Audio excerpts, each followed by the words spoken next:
Hoje eu estou com o Alexandre Chagas aqui, ele é coordenador do Observatório da Educação Tiradentes e ele topou bater um papo com a gente sobre o trabalho super relevante que ele está desenvolvendo aqui no Observatório. Alexandre, obrigado. Queria que você me contasse um pouco o que é o Observatório de Educação Tiradentes. Léo, eu que agradeço aí o espaço para que a gente possa falar um pouquinho aí do observatório.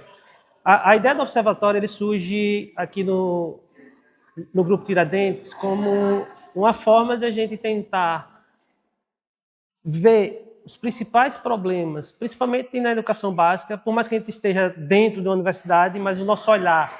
E o que na educação básica tem acontecido, o que é preciso, quais são os problemas que têm emergido, os mais frequentes, os mais urgentes. Então, a gente parte primeiro para trabalhar com indicadores. Então, quais são os indicadores que nós temos a nível da educação brasileira? Esses indicadores já nos dão alguns caminhos de alguns problemas. Por exemplo, quando a gente teve aí processo pós-pandemia, a gente começa a identificar muito um gap de aprendizado. Sim.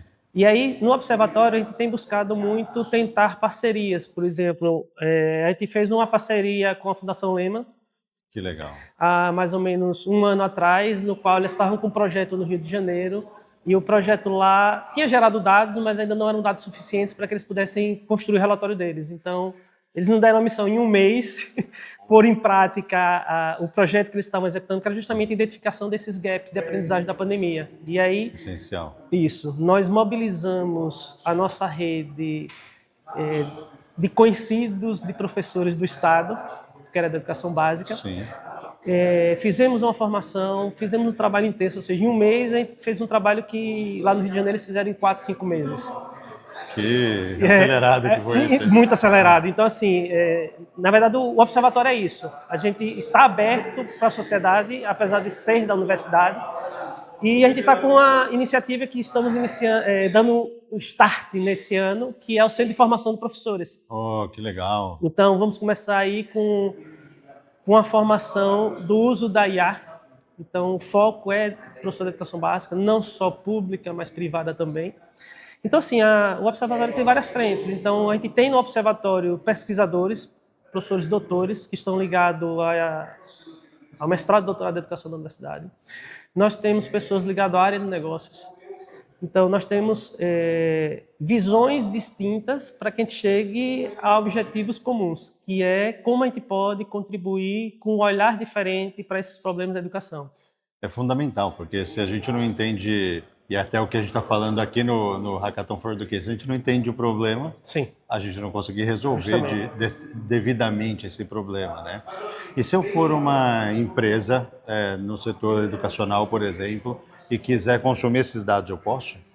Pode, na verdade, sim. Hoje, os dados que nós estamos trabalhando são ainda dados públicos. Certo. Mas a ideia do observatório é que a gente comece a desenvolver pesquisas para que a gente tenha dados primários, ou seja, dados que sejam produzidos para a gente, mas que a gente vai deixar público. Então, a ideia desses dados é nesse sentido. Mas tem um outro ponto, Léo, que eu posso orientar para você, por exemplo. Vamos supor que a School Garden queira uma consultoria, uma validação de algo e entre em contato com o observatório. Nós vamos estudar pontualmente qual é a sua necessidade e como a gente pode contribuir com isso.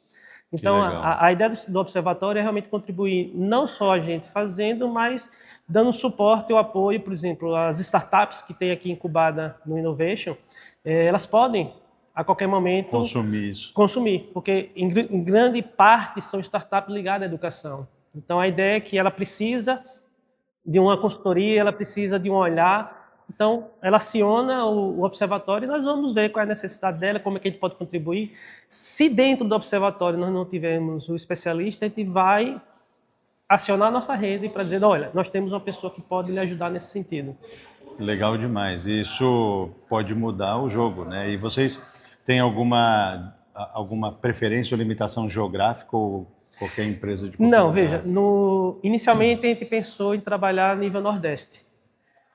Mas, como eu disse, surgiu uma demanda da Fundação Lehman que foi a nível nacional. Sim. Então, eles precisavam de dados aqui do Nordeste e a gente foi agir. Então, claro que trabalhar dentro da nossa realidade, a gente vai ter uma expertise muito maior.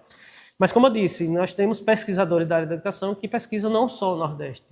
Então, a gente tem pesquisadores que pesquisam o Nordeste, faz pesquisa comparativa, Brasil, Europa, Brasil, Estados Unidos. Então, a gente pode olhar para vários caminhos. Muito legal, Alexandre. Muito obrigado. De nada, eu que agradeço.